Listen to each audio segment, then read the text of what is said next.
We checked out the guest house and took a short taxi journey over to Viking to complete the paperwork. One of the conditions of hire was that river crossings were not covered by insurance, so if we drowned the bikes, our credit card deposit was sunk. Okay, well it's about 11 o'clock now. We've been up at Viking for probably an hour and a half now, kitting out the bikes with our gear. The guys here have been really helpful, and we're just chomping at the bit to get off now, so kind of 5-10 minutes and we're going to be gone.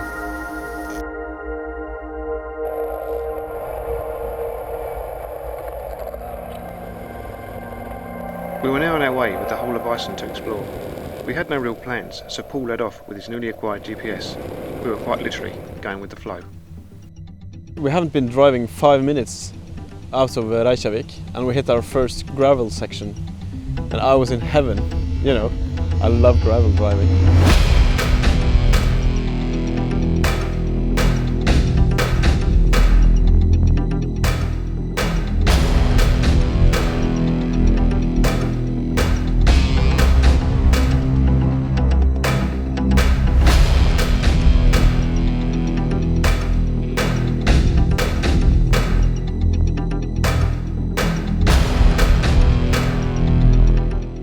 We headed out of Reykjavik on Route 36 to our first stop of the day, Thingvellir National Park, one of Iceland's 2 UNESCO World Heritage Sites.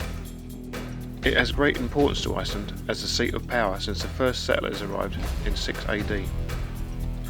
Close by is the Rift Valley of Almanji, the join between the North American and Eurasian tectonic plates.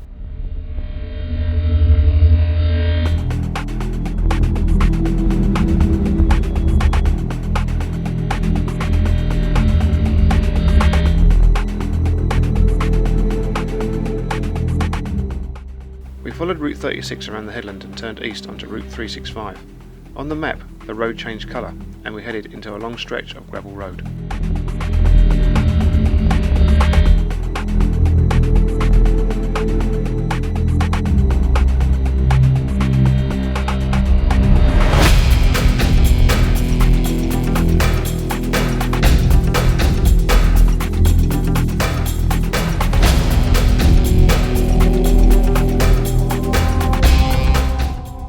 Fuel is widely available on major routes around the island.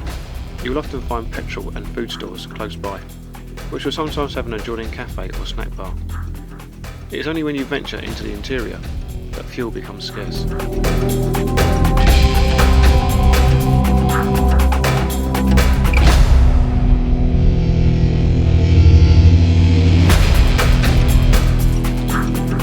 We arrived at Gullfoss and it's just off Route 35, and we weren't sure what to expect, but my God, what a sight. I mean, this is over 100 foot high, this waterfall, and it falls into a 2.5 kilometre ravine. It was stunning, really stunning.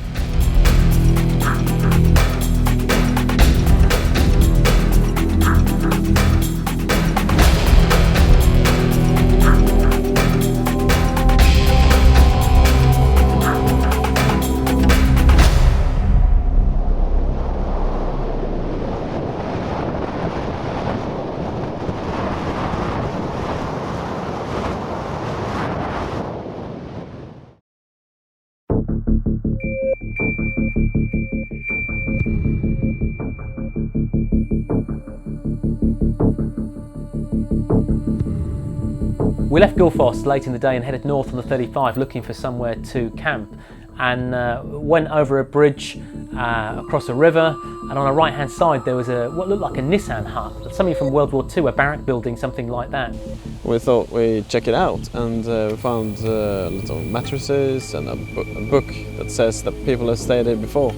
So it said, just let's give it a go.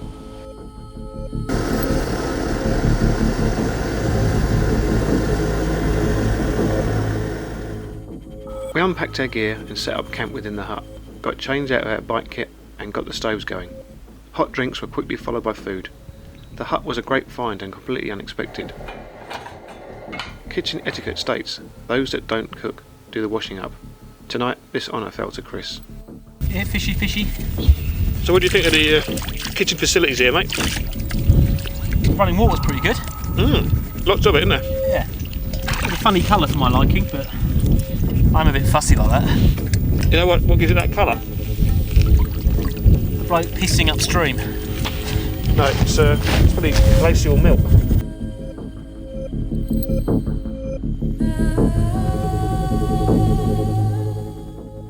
We'd come across this hut entirely by chance. I would compare it to an alpine refuge or Scottish bothy. You can imagine this hut in wintertime being a lifesaver, so it was no surprise to find the symbol of luck above the door.